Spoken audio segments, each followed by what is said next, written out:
Olá, meus caros, minhas caras.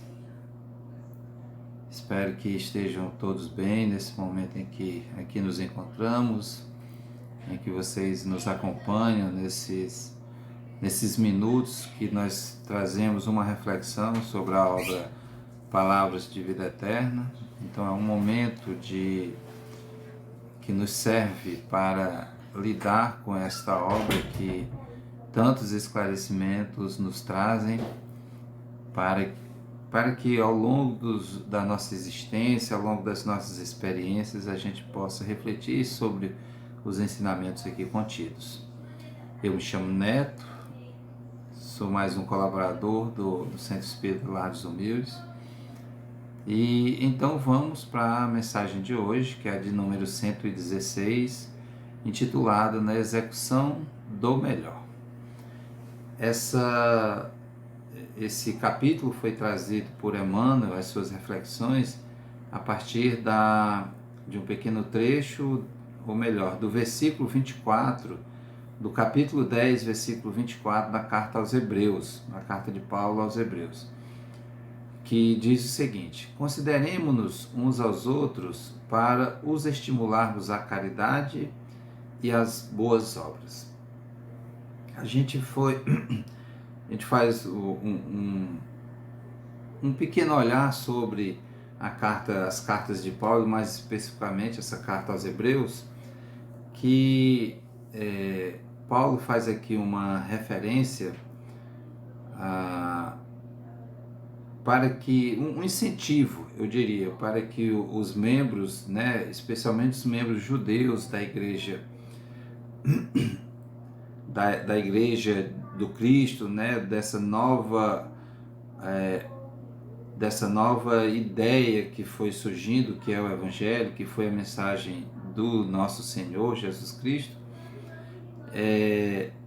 Então, como havia uma cultura ainda muito forte nesse grupamento entre os judeus, que de fato a cultura da época mosaica, das lições de Moisés, dos textos que Moisés apresentou no Antigo Testamento, como assim nós o consideramos, então tinha essa raiz muito forte, E com essa chegada do Cristo, com a mensagem da Boa Nova, e Paulo e seus amigos e os seus cooperadores, todo aquele grupo de trabalhadores que saíram aí mundo afora disseminando a mensagem do Evangelho, claro que chegou um momento que Paulo não conseguia atender a todas as demandas, a todos os chamados, das comunidades evangélicas, das comunidades cristãs. Então ele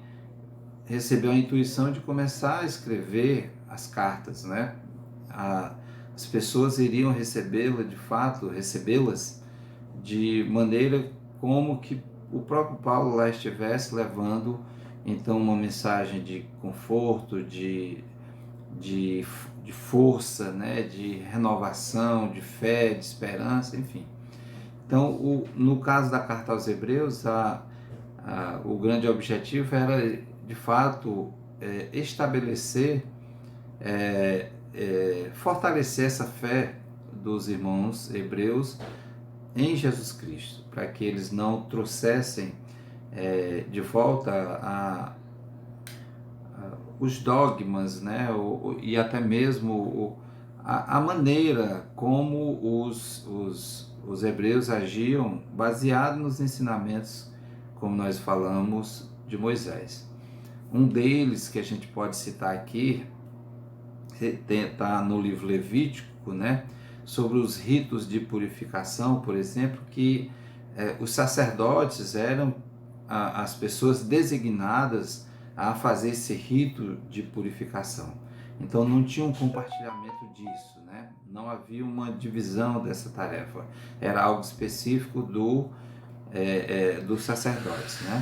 E já nesse momento, agora com Paulo, em que ele traz aqui essas lições, relembrando ou fortalecendo a mensagem de Jesus, ele já não quer impedir, eu diria, né, quer fazer com que as pessoas ressignifiquem de fato esse novo ideal, que é a Boa Nova, e que eles fujam, saiam, não retornem a fazer o mesmo uso, servir como referência as mesmas situações utilizadas anteriormente, especialmente como nós citamos aqui no Levíticos. Então vamos ao que o livro, ao que Emmanuel nos fala, né? O que ele nos esclarece no que diz respeito a esse tema. Então, vamos lá. Desertaram companheiros dos quais contávamos receber apoio e incentivo para a realização do serviço que nos compete. Determinados amigos tomaram destaque nos interesses do mundo e empreendem grandes negócios materiais. Outros granjearam influência política e como que se afastam da senda que palmilhamos. Outros ainda adquiriram prolongados compromissos de natureza familiar e jazem, aparentemente agrilhoados às paredes domésticas. Surgem os que receberam encargos públicos e distanciaram-se transitoriamente de nós. Vemos os que conquistaram títulos profissionais, depois de aturados estudos, figurando-se nos arremessados a vínculos outros, compelidos a centralizar atenções e energias em assuntos que nos escapam. Assinalamos os que sofreram pequeninos desenganos, baseando-se para novas esferas de atividade. Aparecem os que se dizem necessitados de mais dinheiro e despedem-se no rumo de aquisições que não mais se coadunam com o nosso modo de pensar e de ser. Abraçamos, sensibilizados, os que se afirmam tangidos por imposições particulares, largando-nos o convívio por se transferirem de residência. Em muitas ocasiões, somos naturalmente induzidos a lastimar essa ou aquela modificação, premidos pela nossa fraqueza humana. Entretanto, para todos os casos de semelhante expressão, a palavra do apóstolo é uma advertência ao otimismo e à serenidade. Seja qual for a posição a que nossos companheiros sejam chamados, consideremos-nos uns aos outros por irmãos necessitados de apoio recíproco e saibamos estimulá-los à caridade e às boas obras, sustentando-lhes o ânimo no trabalho e auxiliando, quanto nos seja possível, a cada um deles na execução do melhor. O Criador está igualmente na criação. Diante do nevoeiro, não condenes as trevas.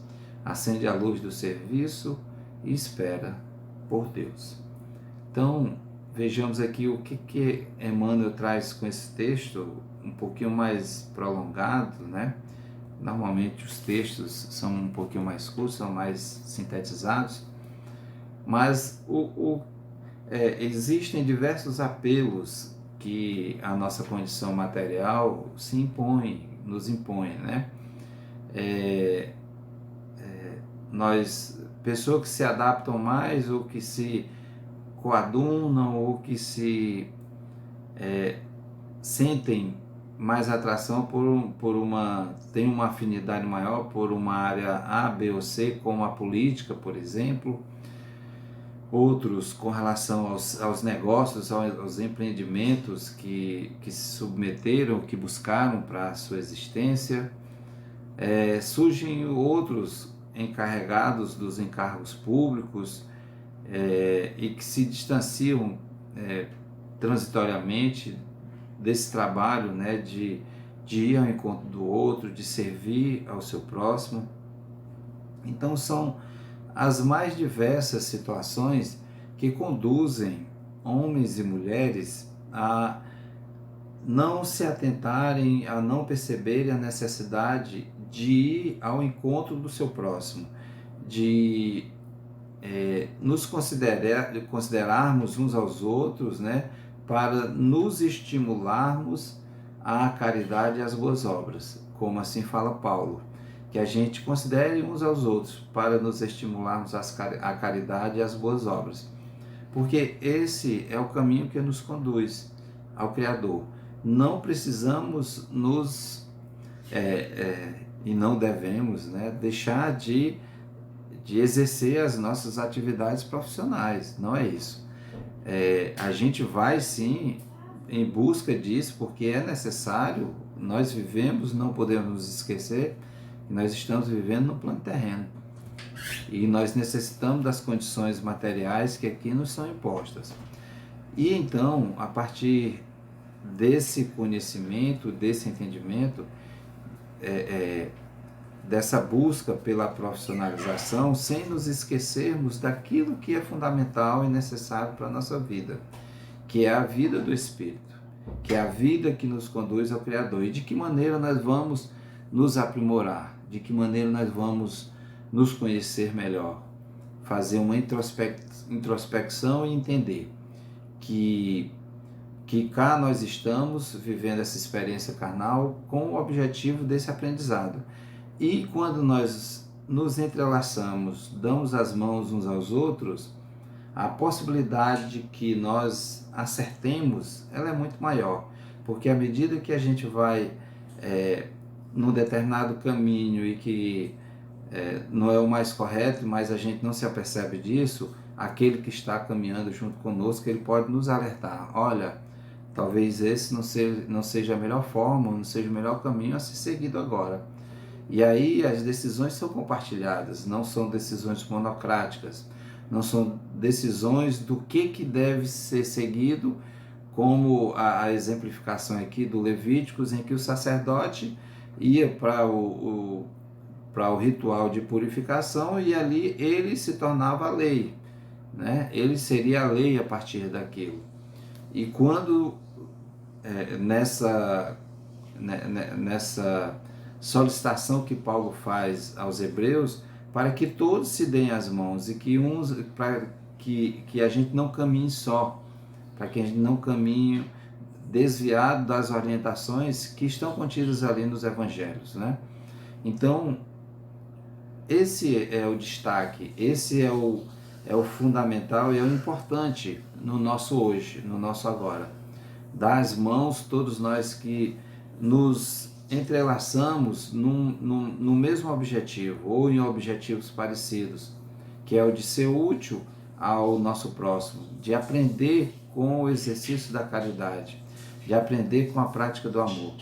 E a partir disso a gente recebe muitas lições. Por isso o aprendizado, a palavra aprender aqui, porque em muitas ocasiões, quando nós achamos que estamos ajudando ao outro, de fato nós estamos nos ajudando, porque é a partir dessa relação entre nós e a dor e a dificuldade do outro que a gente passa a perceber o quanto é necessário a gente agir por determinados caminhos, andar por determinados caminhos que nos afastem exatamente desses caminhos mais espinhosos, mais dolorosos, que necessariamente virão na nossa direção em um momento ou em outro da vida, mas que quando nós estamos abraçados, caminhando juntos, cada um, todos de mãos dadas ali, vamos utilizar aqui essa figura, essa imagem, né, das mãos dadas, a gente se fortalece, a gente se sente mais preparado